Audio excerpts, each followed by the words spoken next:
Okay, let's just do the observation notes, strengths, questions, and concerns for Domain 2 of our third grade language arts teacher together. This is the form you'll be using. It looks like this, and you just download it off of the website. And we're going to take the information that we've collected here and in detail and summarize it under the section of observation notes. So I'm going to go ahead and scroll down to Domain 2, which is classroom environment. And you'll see what I've done here. These are prompts for you and kind of sentence starters. So I've taken each of the components under Domain 2 and put them here, environment of respect and rapport, and then I'll finish that sentence with evidence that I've collected. Same for culture of learning, managing classroom procedures, managing student behaviors in physical space. So let's go ahead and see what this looks like. First off, an environment of respect and rapport, and I'm going to go ahead and type, was created as evidenced by student and teacher interactions. And then I'm just going to put a dash. Students complimented each other in group work. And here I heard one little girl say, "Good idea," when a partner in the group had suggested why the gold had been returned. And polite terms such as please and excuse me were used by the teacher. Students responded to teacher requests and directions without argument or hesitation, which is definitely a display of respect. All students participated in the group work equally, giving each other time to contribute. And of course, some of this was accomplished through her assignment of roles. That's probably enough. If you can get it to one sentence, it's even better. But I wasn't as successful on this one. All right, now, let's look at a culture for learning. A culture for learning was established, and I went ahead and wrote this out. So let me see what I wrote. Was established through displaying student work to promote pride. And I'm going to go ahead and put that here. Was established through displaying student work to promote pride, pressing students for more specificity in their answers to questions, and students demonstrated a desire to meet the teacher's expectations when doing their task. That one's pretty good.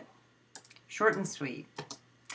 Managing classroom procedures. That was something that I thought was a strength because the students almost, they were almost ingrained. So I put managing classroom procedures was primarily accomplished through making sure students had a thorough understanding of those procedures and how to implement them, not who to implement.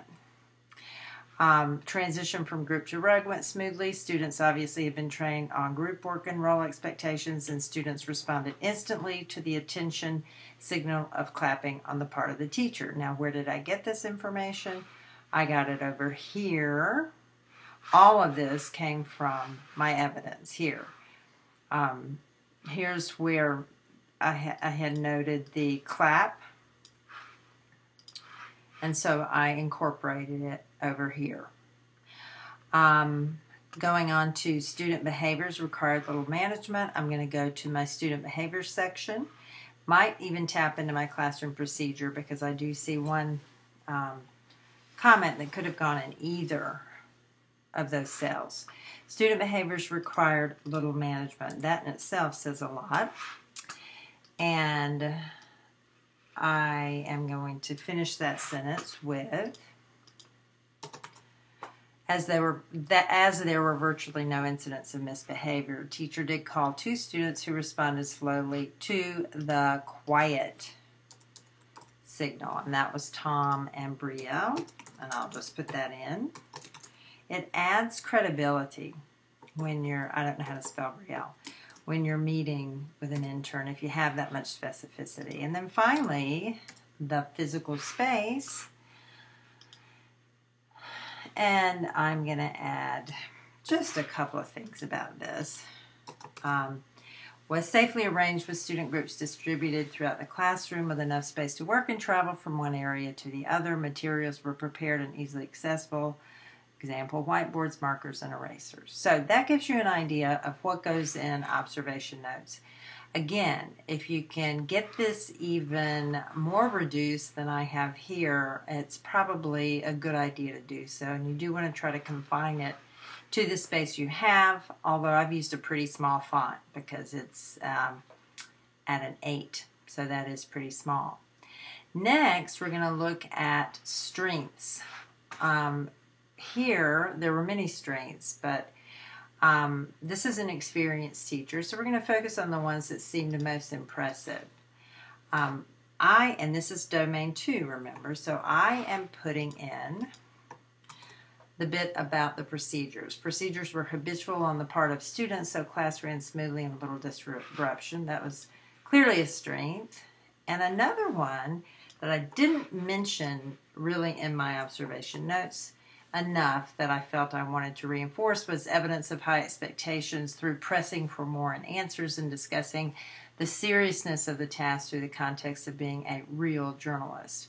So it just reinforced that culture for learning, I felt was a strength there. And then you're going to move to your question and concerns area, and this is where you may want to have a conversation first and then let the intern share their own concerns about their own performance. Another way of doing it, though, is posing a question. For example, I might have thought that her pacing was a little fast. Students seem rushed. So I put the question, did you feel students were rushed, or was there a reason for the pace you established? So here's an example of how you can get started on summarizing your notes, putting strengths, questions, and concerns.